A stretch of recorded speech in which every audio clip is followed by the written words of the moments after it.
Okay, we're still talking about market research, and now we want to discuss primary and secondary research, or primary and secondary data. Okay, um, primary data, although it sounds like something that should come first, actually is what you should do last. Secondary data is information that others have already made or are already determined. They've already done studies on, and they've put this information out there in some form for others to find and utilize.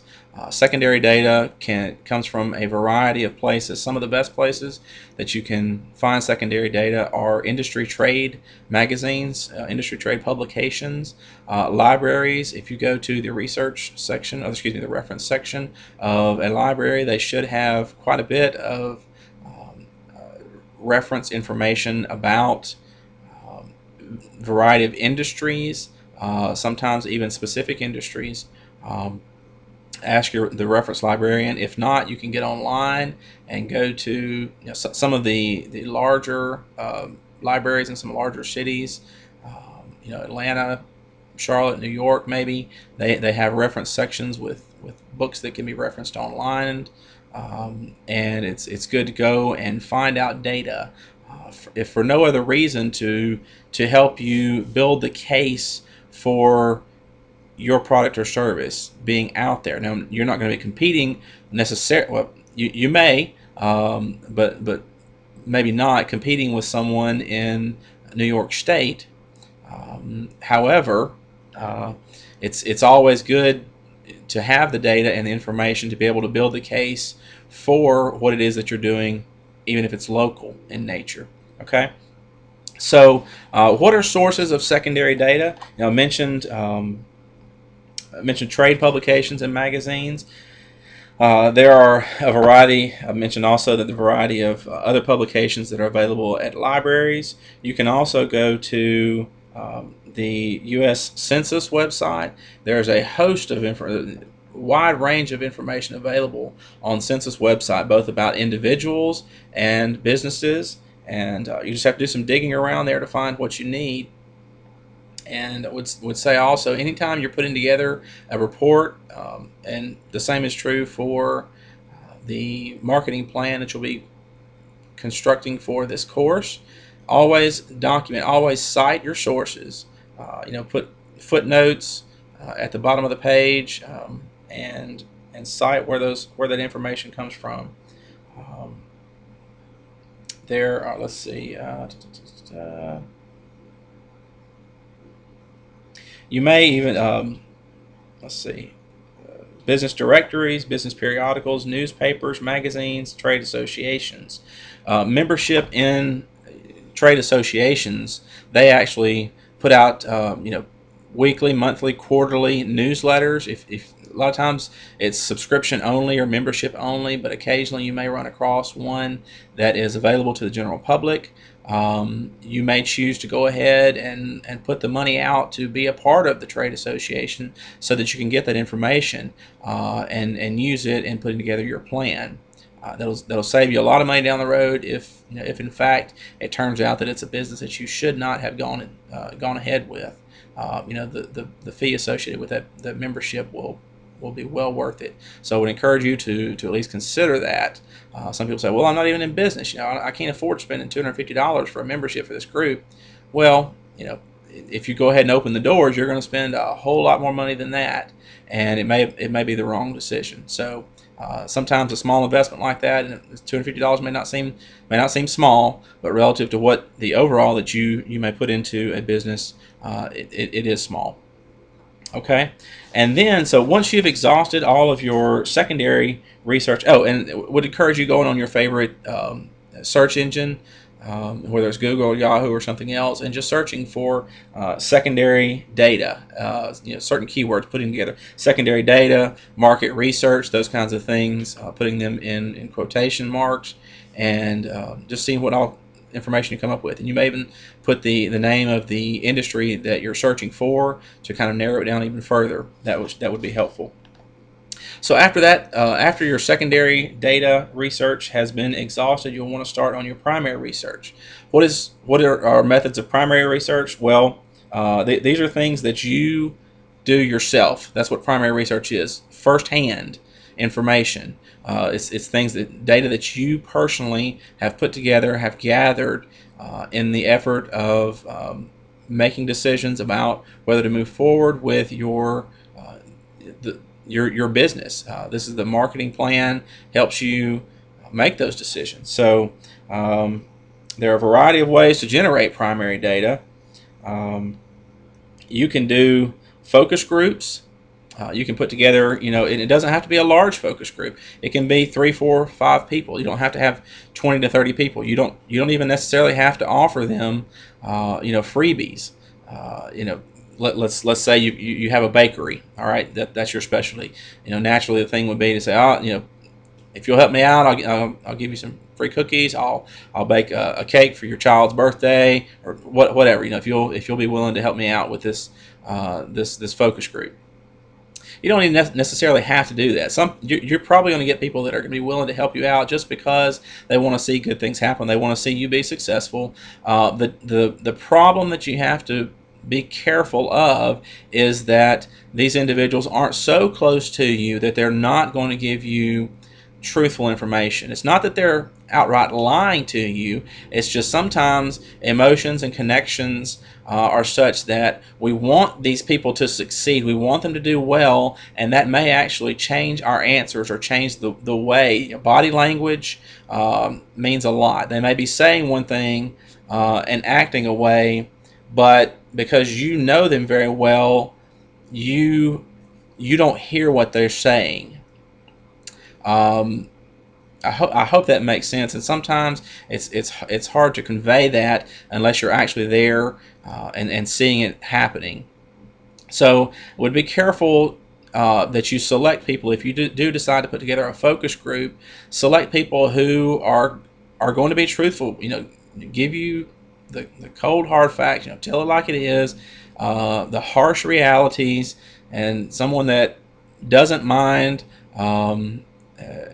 I heard someone say one time, I'll give you an example of this. This is not exactly related, but you'll get where I'm going. An individual who had a fair number of rental houses. They said, someone asked them, well, what do you think about that? Would you recommend someone doing that? Well, sure. If you can throw someone out of their house on Christmas Eve, then you should consider going into the rental home business. Like, what? It's a harsh reality. There are things that come with that line of business. Renting houses. People will come up with all kind of excuses for not paying their rent. They'll lie. They'll move out and not pay their rent. They'll damage the property. They'll cause all kind of problems that could eventually potentially cause liens to be placed on property, something not even of your doing. And so even though it may not, the person that owns the rental house is not a hateful, harsh person, I've heard it said that you have to be tough with people.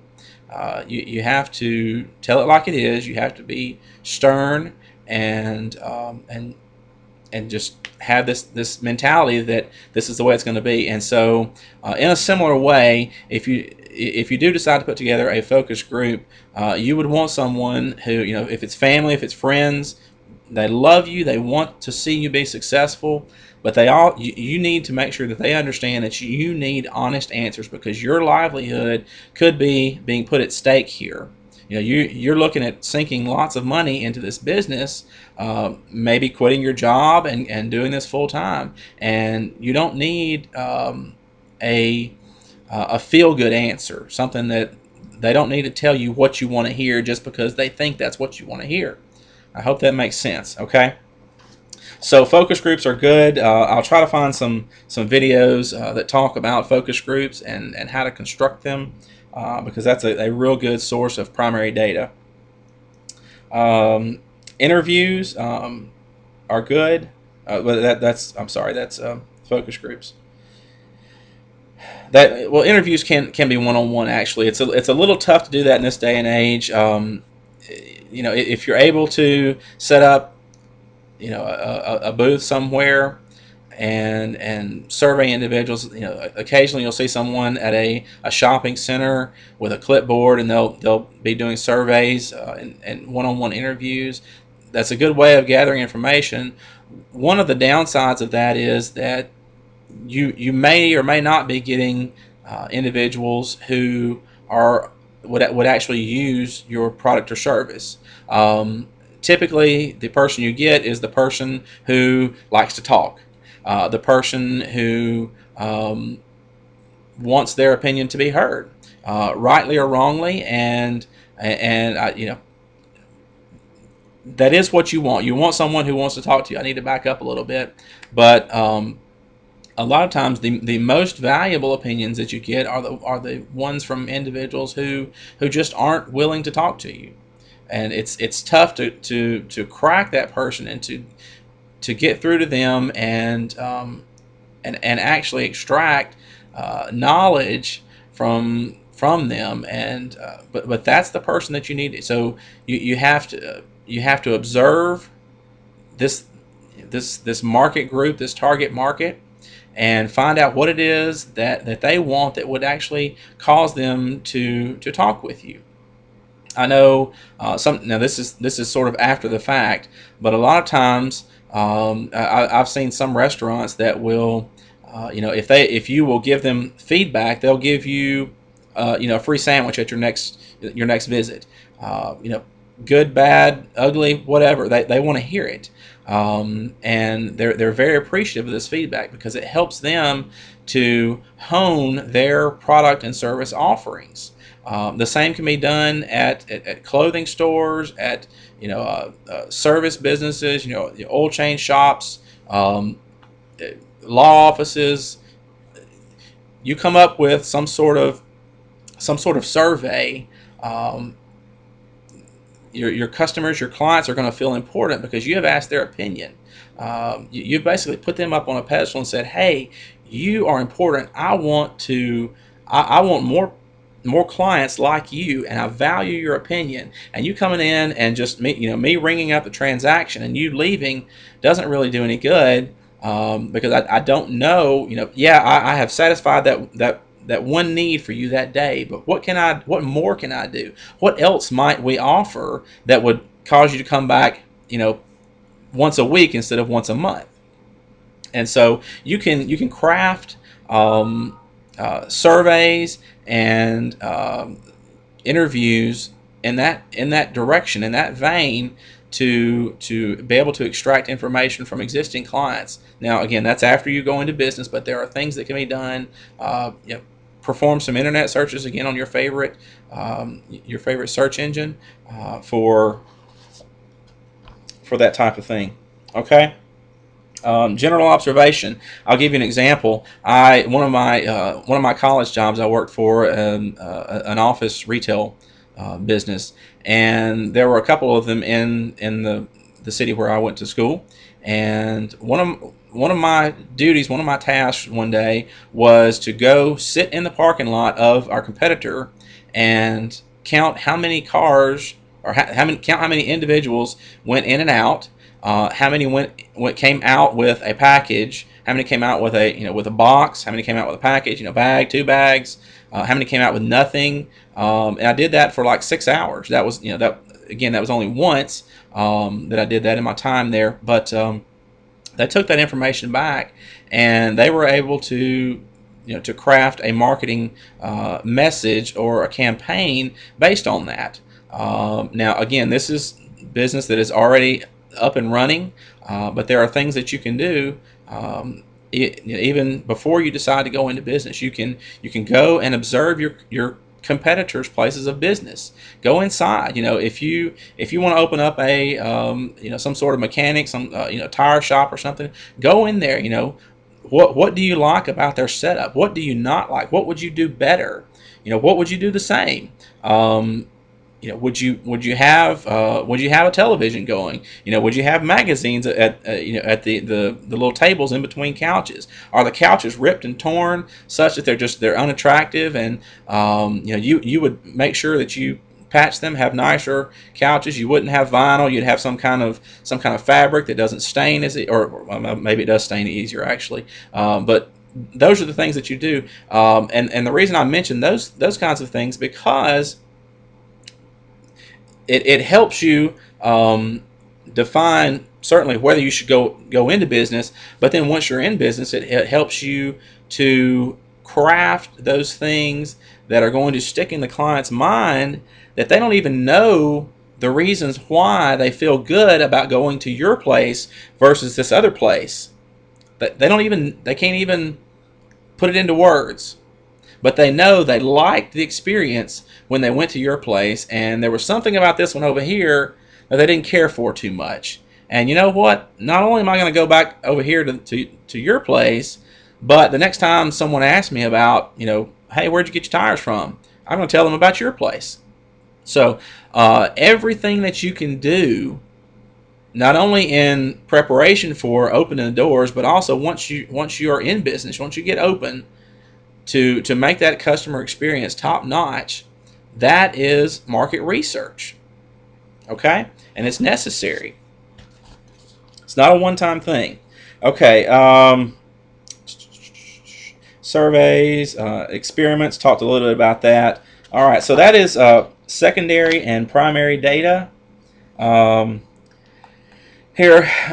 I've got a list here of some sources of secondary data in addition to the ones that I mentioned earlier. Let's see. Source book of zip code demographics. Standard & Poor's industry survey. Standard & Poor's is is a service provider that many libraries carry. So industry surveys. World Consumer Lifestyle Data Book, D&B, that stands for Dun and Bradstreet, industry norms and key business ratios. There are some electronic databases out there such as Business Source Premier, Business and Company ASAP, LexisNexis Academic Universe, Stat USA, that's STAT-USA, ProQuest. And then there are some web resources and websites. Ameristat, the Bureau of Census, I mentioned that earlier, the U.S. Census. Excuse me. Fedstats.gov, fedstats.gov. Let's see, that's some international, may not be of use. And news sources such as the Economist, Wall Street Journal, Bloomberg, finance sites like Yahoo Finance, Google Finance. Staying up on or understanding what competitors are doing, you can get a lot of information. There may be some publicly traded, stock traded companies that are out there that have information about the industry that you can glean from their annual reports, from their quarterly reports. That's information that you can find on websites like Yahoo Finance, like Google Finance. You don't have to pay for it. You don't have to do that primary research. That's secondary data that is available, and you scale it down to to fit what you are doing with your small business or with your startup business, and you can certainly make assumptions based on what is going on in the market. That is perfectly acceptable. And sometimes it helps to define the market, to see that to know that there is a market, is to see what else is going on out there. Okay, let's see what else we need before we end this. Talked a little bit about interviews, focus groups. Just make sure here. General observation.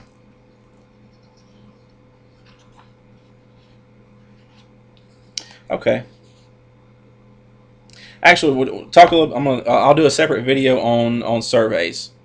Okay, we'll end this one.